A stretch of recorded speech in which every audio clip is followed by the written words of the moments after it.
Children, now let's continue the rest chapter. यहाँ तक तुम लोग को पढ़ा दिए थे. अब यहाँ से देखिए. Your Majesty, I beg you to let my son go and live his life. महाराज, मुझे क्षमा कीजिए और मैं आपसे प्रार्थना करता हूँ कि आप मेरे बेटे को जाने दीजिए और उसे उसकी जिंदगी जीने दीजिए. I can stay here and continue my work. मैं यहाँ पर हमेशा रुकूंगा और आपके काम को आगे बढ़ाता रहूंगा, आपके काम को करता रहूंगा. Aeschylus provides the greatest service to the realm. He will take your work forward in the coming years. महाराज बोलते हैं कि आइसरस जो है इस हमारे राज्य को बहुत ही अच्छा सर्विस प्रदान किया है और आने वाले साल में भी वह हमारे साम्राज्य के इस काम को आगे बढ़ाएगा. अर्थात महाराज नहीं चाहते हैं कि आइसरस जो है वो इस टावर को छोड़ करके जाए. The look of utter despair on his son's face broke Daedalus' heart. Daedalus का जो हर्ट है वो मतलब पूरी तरीके से टूट जाता है, यानी वह उदास हो जाता है. अपने बेटे के चेहरे की उदासी देखकर Daedalus का दिल भी टूट जाता है. I am sorry my son, the king did not agree. मैं बहुत दुखी हूँ मेरे पुत्र कि राजा जो हैं वो तुम्हें जाने के ऊपर राजी नहीं होते. How I envy those birds, for they have wings and they are be able to fly away from this raised cliff. उदास आइसरस चिड़ियों को देख के कहता है कि मैं उन चिड़ियों को देख के बहुत ही ज्यादा दुखी हूँ कि किस तरीके से उनके पास पंख हैं और वह इस रिस्ट पहाड़ से वो लोग जा सकते हैं उड़ के. Daedalus vowed that he would do everything in his power to make his son happy again. Daedalus यह प्रतिज्ञा लेता है कि उसके पास जो भी उसकी अपनी शक्ति है वो अपनी सारी शक्तियों का यूज करके अपने बेटे को फिर से खुश करेगा. Well then, ठीक है. We had start working on our wings so we can be off with the other birds. ठीक है, चलो अब हम लोग ऐसा काम शुरू करेंगे जिससे कि हम अपने पंखों के ऊपर काम करेंगे और उस पंखों के सहारे हम दूसरे चिड़ियों की तरह उड़ सकते हैं. आफ्टर अ फ्यू वीक्स, कुछ सप्ताह बाद, Daedalus made wings for both of them. Daedalus जो है वो पंख बनाता है बोथ ऑफ देम, दोनों के लिए, अपने और अपने पुत्र दोनों के लिए. That's great. यह बहुत अच्छी बात है. Now I can fly high in the sky. अब हम लोग आकाश में बहुत ऊंचे उड़ सकते हैं. Daedalus कहता है I have used wax to attach the feathers on the wings.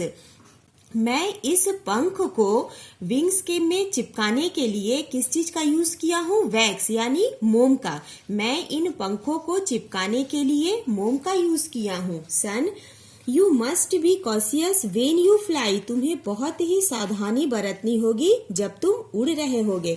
If you fly too close to the sun, अगर उड़ते हुए तुम सूर्य के बहुत ही करीब आओगे, द वैक्स विल मेल्ट, जो मोम है वह पिघल जाएगा. And you will lose your wings, और तुम अपने पंखों को खो दोगे. क्यों? क्योंकि वो जो पंख है वो किस चीज से चिपकाए गए हैं? वैक्स यानी मोम से.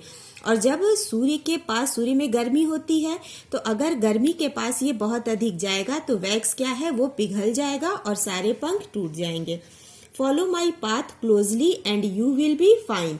मेरी इन बातों को ध्यान से सुनो और मेरे पीछे पीछे आओ और तुम तब सुरक्षित रहोगे. Daedalus and Aeschylus jumped off the tower. Daedalus और आइसरस उस टावर से जंप लगाते हैं. Their wings caught the wind and they soared above the ocean. उनके पंख जो हैं उन्हें उड़ने में सहायता कर रहे हैं और अब वो लोग ओशियन के ऊपर उड़ रहे हैं. केयरफुल आइसरस. आइसरस सावधान रहो. Stop not so high. बहुत ऊपर मत जाओ. Daedalus बोलता है अपने पुत्र को.